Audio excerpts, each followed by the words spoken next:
pendentes tamén da Costa de Xaneiro e temos que botar contas, seguimos botando contas de cousas que soben os prezos. E hoxe toca o turno o café. Unha taciña de café case todos tomamos polo menos unha vez ao día, non? Ou eso din os datos, porque mirad, os españois tomamos 66 millóns de tazas de café ao día.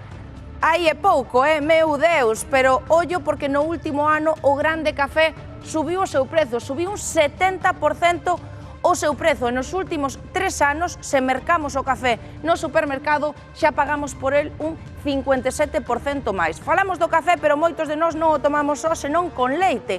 O leite é outro produto que tamén subiu o seu prezo para este 2025. Entón, queremos botar contas de canto nos custaría tomar unha taza de café con leite. Por exemplo, tomamos como exemplo a cidade de Vigo, non? Pois, se hai 10 anos en Vigo tomar un café nos custaba 1,20, ollo, porque nestes 10 anos subiu un 23% o seu prezo. Agora xa pagamos por esa taciña de café con leite €1,60. É verdade que dependendo do sitio onde tomemos a taza do café costanos unha cousa ou outra, por eso hoxe mandamos aos nosos reporteiros que tomaran boa conta de canto lles cobraron a eles no café do almorzo ou de despois do xantar. Así que xa vos digo que prácticamente todos os prezos rondan ese €1,60, algúns a alza e outros a baixa.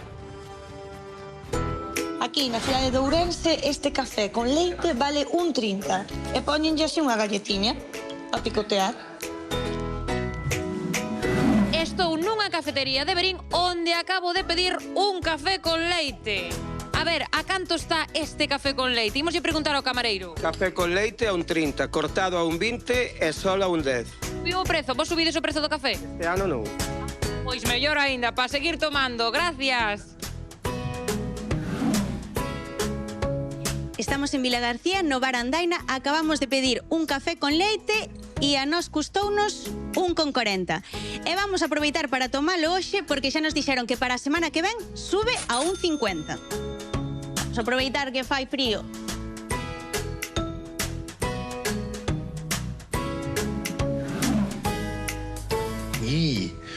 Ui, está morniño.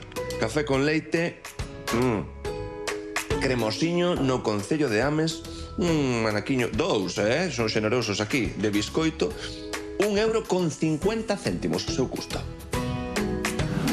Ai, que día nos quedou, se é que a chuvia xa volviu, iso sí, un cafeciño con leite, mellor ayudía calquera. En Betanzos costou nos ollo €1,80. Eu creo que nada mal, tendo en conta o día que fai, eu pagaba, vamos, o doble ou triple, xa vos lo digo.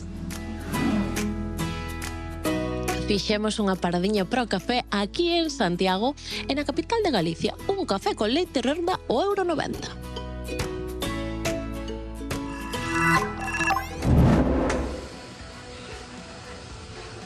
Bueno, xa vedes que os prezos dos cafés mudan dun lugar a outro. Eu estou aquí aprendéndose cadra do mellor e tamén para analizar un pouquiño ese prezo do café. Óscar de Toro, voume colar por aquí, moi boas tardes. Que tal? Boa tarde, como sempre un placer que estás na nosa casa, na vosa. Vexote cas mans na masa, pero agora a cousa modernizouse. Pois bueno, temos unha máquina de leite que emulsiona leite sola, temos, bueno, estandarizar un pouquiño que o produto, é verdad que, bueno, ben, a xente responde ben. Imos ao lío, Óscar, canto custa un café con leite aquí no teu bar?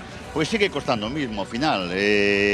Esta última suba, o que fixemos foi, como últimamente está pasando, pois asumila nós. Estamos asumindo subiu a materia prima logo. A materia prima, sí, subeu aproximadamente sobre un euro kilo, euro e pico. Bueno, pero bueno, é algo que xa teñamos asumido. Que pasa? Pero entón canto custa, que non me dixéchelo o prezo? Sou un taberneiro que sabes como sou eu, non? Non dixo eu, No, o café costa 1,50. Sigue costando 1,50. Como a sempre, sen subidas. Como a sempre. Oiches, Óscar, e para a xente como a min, que usen o meu cafeciño de pola mañá, non son persoa, como facemos para que a calidade de precio nos compense? Cal sería o mellor café calidade de precio para non gastar moito e que este bo? Pois mira, como bo galego digo que depende, pero sí que hai que partir dunha cousa, temos que buscar calidade. Eu sou, na miña casa non entra outro café que non sea arábica 100%, non hai nada de robusta, nin torrefacto, ni nada disso. Dentro da arábica, buscar o que máis che guste. Se é con leite, vamos a ir a un café, pois como por exemplo... Temos aquí as variedades, non? Imos las ver deste. Mira, vámoslo a ver. Temos aquí, pois un Kenia, estamos falando de... Mira como aproveitas ti, Mentras ti Ti faz. sabes onde tomas café. Un Kenia, que vai a ser un potente con o leite, en café expreso tamén, en solo tamén está ben. Temos un Costa Rica que nos vai aportar unha acidez cítrica moi interesante, é un café un poquinho de corpo máis planiño, e un Venezuela que é tremendamente sorprendente, porque este Venezuela, que normalmente son cafés máis apagados, é brutal, é un café do último que he probado máis interesante. Óscar, para casa, cal podemos levar e como é a elaboración para que nos quede o café? Mira, bárbaro. O café está claro, non podemos nin requentalo, nin pasalo de temperatura. E para iso, ao final, o que temos que facer é levar primeiro unha boa materia prima, e segundo, a l'hora da elaboración, non pasalo de temperatura, é moi importante. En Galicia, sobre todo, temos a costumbre de pasar de temperatura o que é o café, tanto o leite como realmente o café en sí, e ao final eso pasa factura, organolépticamente o café non é bo. Oíches, a ti, por exemplo, pareceche que cambia a cafetera, tamén inflúe a cafetera co resultado do café? Mira, ti ves o Venecia e moita xente sorpréndese porque dicimos, oi, que café queres? E digo, como que café? Digo, non, valo tomar só, valo tomar con leite. En que cafeteiro vas a preparar? Por qué? Nós temos sempre o café en grao, e o que facemos é, ao cliente moémoslo ao momento para a cafetera que vayamos a traballar. Por qué? Porque dependendo da cafeteira, pois vai máis ou menos moído. Brevemente, moído ou en cápsula mellor? Home, sin lugar a dudas, en grao, nin moído nin en cápsula. Se o podes moer directamente ou canto máis tarde millor. Hai un reloj, digamos, hipotético en marcha que cando abrimos o paquete de café en grao, unha semana vai a durar perfectamente, e se está moído, estamos falando de 24 horas.